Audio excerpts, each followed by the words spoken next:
오늘 우리가 보고 있는 말씀은 레위기 18장 말씀입니다. 지금 우리는 레위기 말씀 가운데 정결법에 관한 부분을 함께 살펴보고 있습니다. 이 정결법이라고 하는 것은 내가 거룩하니 너희도 거룩하라, 너희는 나를 닮으라 라는 그런 차원에서 이 정결법을 하나씩 말씀해 주시는 거죠. 그러니까 이 정결법을 가만히 살펴보면 하나님이 어떤 성품을 가지신 분인지, 어떤 성향을 가지신 분인지를 알 수가 있죠. 그래서 하나님과 교제하기를 원하는 우리에게 하나님을 소개하고 있는 그런 부분이라는 겁니다. 예를 들면 어제 우리가 살펴봤던 핏째 먹지 말라라고 하는 메시지는 생명을 귀히 여기시는 하나님을 우리가 알 수가 있는 것이죠. 그리고 다른 곳이 아니라 성막에서 짐승을 잡아라 라는 것은 너희들이 다른 곳에서 짐승을 잡다가 우상 숭배하는 건데 원치 않는다, 더 가까이 모여라, 내게로 더 가까이 모여라 하는 어떤 그런 의미로 우리와 가까이 하기를 원하시는 하나님이라는 것을 알 수가 있는 것이죠. 마찬가지입니다. 오늘 본문에는 음란한 문화를 절대로 답습하지 말라라고 말씀하고 있어요. 여러분, 지금 이스라엘 백성들은 이 레위기 말씀을 어디에서 받고 있습니까? 광야 한복판에서, 시내산에서 이 말씀을 받고 있는 것이에요. 그러니까 아직 가나안 땅, 약속의 땅 가나안 땅에 들어가기 전이에요. 그런데 너희들이 이제 곧 들어가게 될 이 가나안 땅이 어떤 땅인지를 미리 말씀해 주는 겁니다. 이 가나안 땅은 어떤 땅이냐? 우리가 말씀을 읽어보셔서 아시겠지만 말도 안 되는 일들이 펼쳐지는 땅이잖아요.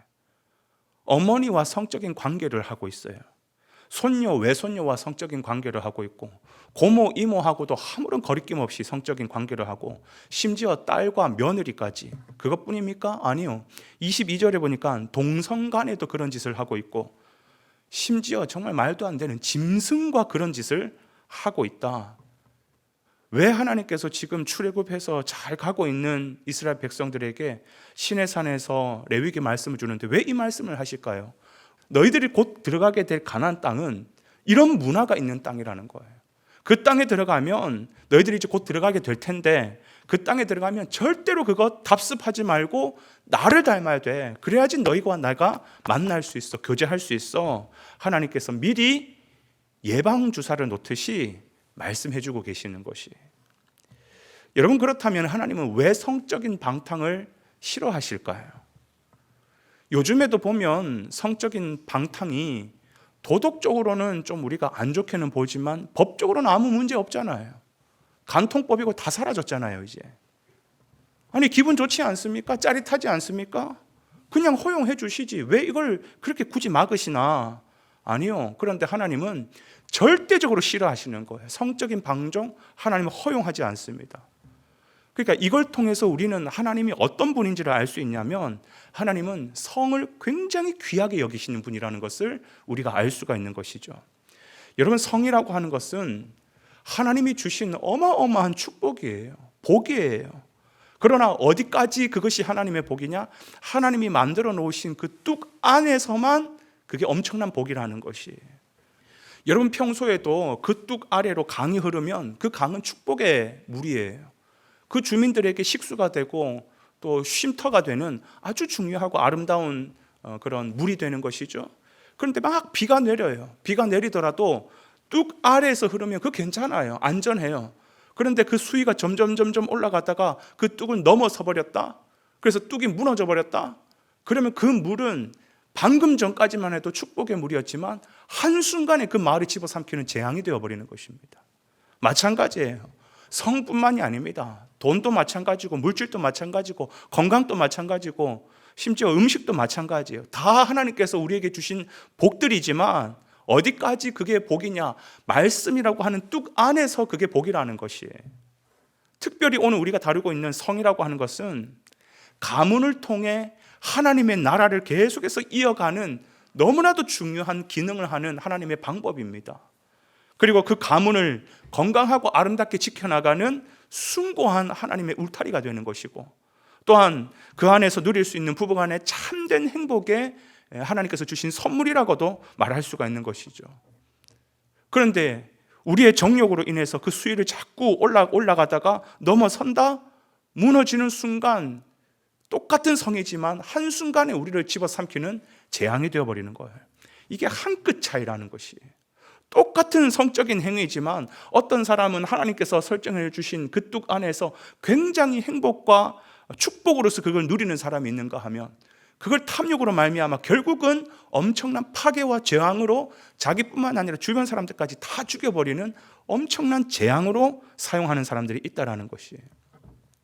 특히 오늘 본문을 다루고 있는 이때는 음란한 문화라고 하는 것은 곧 우상 숭배와도 직결이 됩니다.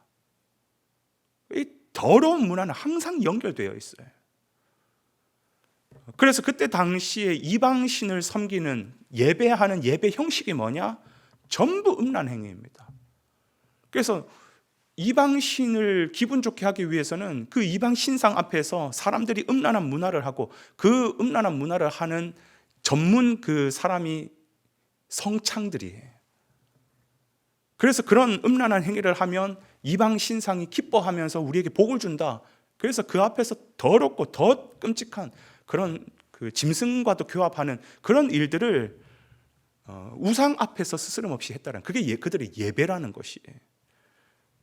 이게 뭐예요? 육적인 간음도 있겠지만 이게 하나님이 보실 때는 영적인 간음이거든요. 내 백성들이 나만 예배하고 나만 바라봐야 되는데 왜? 신의 산에서는 이제는 언약식을 체결했으니까. 언약식은 곧 결혼식이거든요.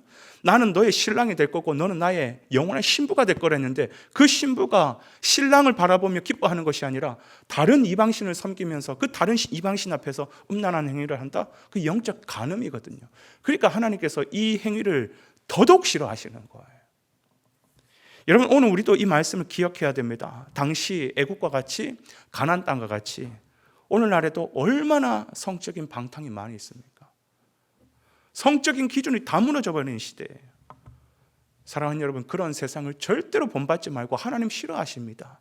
하나님 뜻이 아니라는 거예요. 특히 영적 간음, 절대 우리 안에 단 1%도 허용해서는 안 된다라는 것이에요. 그러면 하나님께서 어떻게 하시느냐? 28절에 이렇게 얘기하죠. 너희도 더럽히면 그 땅인 너희가 있기 전 주민을 토함같이 너희를 토할까 하노라. 하나님께서 토해버리신다라는 거예요. 그게 무슨 말이에요?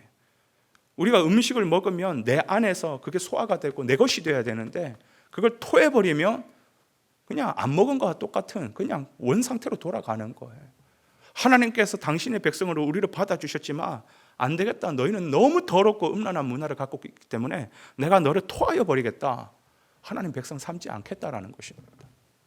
여러분, 오늘 이 말씀을 오늘 정말 법적인 기준, 모든 기준이 사라지고 점점 무뎌져가는 오늘 이 시대에 경종과 같은 말씀이 되어 우리를 스스로 지켜내는, 하나님 앞에서 우리를 스스로 지켜내는 그런 아름다운 영적인 간음, 육적인 간음 모두가 포함해서 우리가 정말 하나님 앞에 깨끗하고 아름답고 순결한 신부가 될 길을 주님의 이름으로 축복을 드립니다.